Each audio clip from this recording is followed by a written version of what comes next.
For the first time in decades, the world is facing a common enemy. It does not discriminate, it does not respect borders, nationality or race. It's a threat to everyone. It sounds like China, but right now we're talking about the Wuhan virus, our invisible enemy for more than a year now. How do you battle a common threat like this? Well, logic says you do it together by devising a common response to a global problem. Try telling that to the world. We have a brochure of strategies to tackle the pandemic, from bizarre to outright unscientific. But who will question these laws? People are scared these days of getting infected or worse. So we gloss over the inconsistencies until we see that outrageous headline. Here's one of them. Spain's top court rules pandemic lockdown was unconstitutional. The same lockdowns that became a staple in 2020, the same lockdowns that probably saved millions of lives. How did the court arrive at this decision? How are the lockdowns unconstitutional?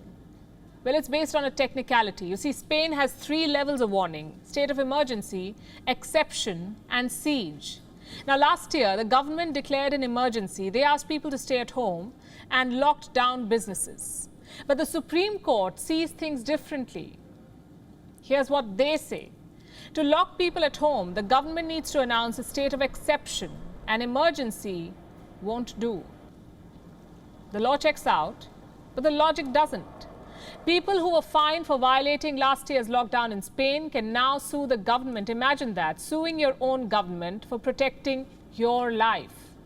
Such bizarre stories and inconsistencies are not a Spanish special. You can find them all over the world, including here in India. I could give you some examples. Judicial activism has been on hyperdrive this year. Some of it makes sense. It made sense, especially during the second wave of infections. But there was a lot of selective activism, like on pilgrimages and protests. The courts unloaded on governments for holding the Kumbh Mela, and rightly so. Most experts agree that this event was a super spreader. But is pilgrimage the only time when humans mobilize? What about protests, demonstrations? For more than 6 months now, Indian farmers have been protesting near New Delhi. Even when daily cases topped 400,000, they were camping in close quarters. Is this not a super spreader event? It fits the definition, but the courts have said nothing.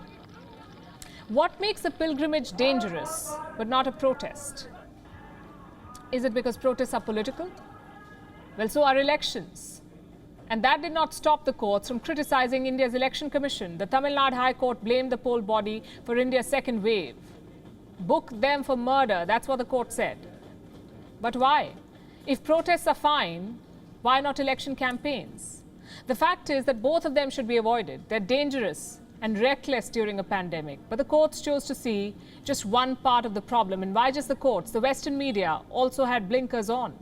Their eyes lit up when they saw the crowd at the Kumbh Mela, the perfect chance to brand India as backward and irresponsible. But what about their own super spreaders? Take the G7 summit in Cornwall, waves and virus. That was the headline at G7. And this month we have the Euros, where England lost and the Wuhan virus won. Cases in the UK have quadrupled since the tournament kicked off. But nothing in the Western press about this. What does this tell you? Pandemic response has been politicized. Ideally, scientists should be making these calls. Instead, politicians are. And this is the result. Yes to protests, no to pilgrimage. Yes to football, no to elections. Let me give you another example, and this one's from South Korea. Gyms in Seoul have been asked to keep the music slow. Only songs with less than 120 beats per minute can be played. This is the new rule. It is being dubbed as a pandemic prevention measure, believe it or not. And wait till you hear their explanation. Faster music. Listen to this carefully. Faster music equals faster workouts. Faster workouts equals intense breathing. And intense breathing means more transmission. Let that sink in. Plus, who counts the number of beats in their music? Doesn't that defeat the whole concept of enjoying it? But as I said, people are scared, so they do not question these rules. These bizarre rules are not scientific. They are political and borderline farcical. If only we had a global health body to streamline these rules, to advise governments on pandemic response. Well, we do have one, but unfortunately, it's an even bigger disaster. WION is now available in your country. Download the app now and get all the news on the move.